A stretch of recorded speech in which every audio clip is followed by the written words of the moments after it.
एक नगर में एक राजा रहता था। वो बहुत दानी और प्रतापी था और बहुत अच्छा राजा था। पर राजा को एक ही बात का दुख था कि उसके कोई भी संतान नहीं है। तो उसने सोचा चलो मैं अपने नगर के कुछ बच्चों में से किसी एक बच्चे को गोद ले लूँगा। तो उसने परीक्षा के उद्देश्य से सारे बच्चों को बुलाया।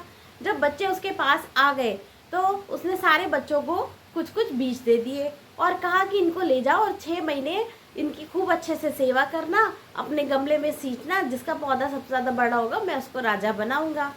तो क्या हुआ कि सब बच्चे उन बीज को अपने घर ले गए और बड़े खुशी खुशी सबने अपने गमलों में बीज को बोया, उनको पानी से सींचा, रेगुलर उनकी देखभाल करी। और इस तरीके से कुछ कुछ बच्चों के पौधे में कुछ कुछ पौधे भी आ गए थे। अब धीरे धीरे वो पौधे बड़े भी होने लग गए। लेकिन एक बच्चा था 3 महीने से कंटिन्यूअसली खाद पानी भी डाल रहा था, पूरी देखभाल कर रहा था, धूप से भी बचा रहा था, धूप भी दिखा रहा था, सब कुछ कर रहा था, फिर भी उसके में अंकुर नहीं फूटा। तो बच्चे को बड़ी चिंता हुई कि माँ 3 महीने हो गए हैं और इसमें तो कुछ भी नहीं निकला।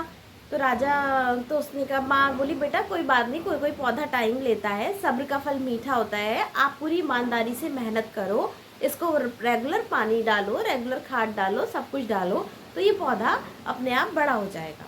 अब 6 महीने हो गए थे, टाइम पूरा होने को आ गया। सब बच्चों के पौधे तो काफ़ी बड़े बड़े हो गए थे, लेकिन उस बच्चे के पौधे में तो अंकुर भी नहीं निकला था। तो सब लोग अपने अपने पौधे लेकर गए, सब बच्चे उसका मजाक उड़ाने लग गए कि अरे ये देखो कैसा इसने बीज बोया है, एक भी अंकुर ही नहीं फूटा है, कुछ ज़रा सा भी नहीं उगा है। तो सब उसका मजाक उड़ा रहे थे। अब जब मजाक उड़ा रहे थे तो ये बात बहुत बुरी लग रही थी उसको कि भाई सब, तो बेचारा शर्मा रहा था और चुपचाप एक जगह कोने में छुप के वो अपने गमले को लेके खड़ा हो गया।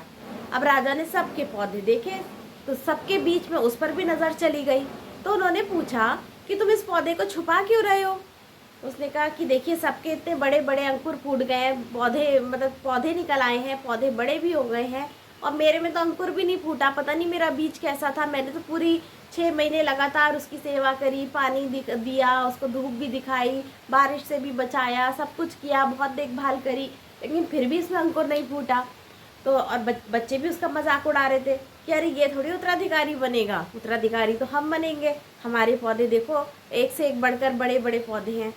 तो राजा बोले तुम्हें यहाँ आने से पहले डर नहीं लगा। बोले मैं बहुत डरा, लेकिन मेरी अंदर की आवाज़ ने कहा कि मुझे ईमानदार रहना चाहिए और जो सच है वो आपके सामने बताना चाहिए। तो राजा बड़े खुश हुए और उन्होंने उन सबके सामने अनाउंस किया कि मेरा जो उत्तराधिकारी है, यानी मैं जिसको बच्चे को गोद लूँगा, वो यही बच्चा है जिसके पौधे में बीज नहीं होगा। तो सबको हैरानी हुई, बोले ये क्या, आपने तो ये बोला था कि क्या कहते हैं सारे बच्चे जब पौधे जिनके पौधे बड़े होंगे हम उसको लेंगे।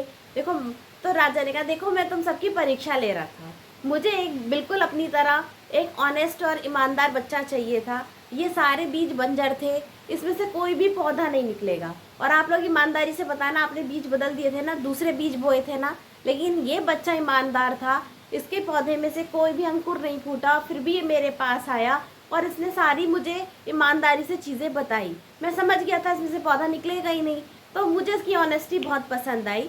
तो फ्रेंड्स, इस कहानी से हमें सीख मिलती है कि हमें लाइफ में हमेशा ऑनेस्ट रहना चाहिए, ईमानदारी से अपनी मेहनत करनी चाहिए, कर्म करना चाहिए, फल की इच्छा नहीं करनी चाहिए। और राजा ने उसको अपना उत्तराधिकारी घोषित कर दिया। तो फ्रेंड्स, इसी तरीके से हम भी जब ऑनेस्ट रहते हैं तो गॉड भी हमारी हेल्प करते हैं और हम अपनी लाइफ में बहुत सक्सेसफुल और कामयाब हो जाते हैं।